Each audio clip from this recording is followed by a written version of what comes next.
Hello everyone, welcome to new video. Let's learn how to send a video from camera roll as snaps on Snapchat. So let's start. First go on Snapchat. After that recording a short video.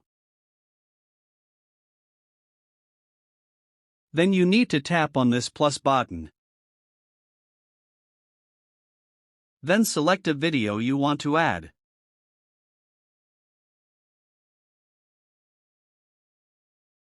You can cut a video, and when you finish, click on this button. Now you need to click on this first video you add, and delete a video. After that tap on preview.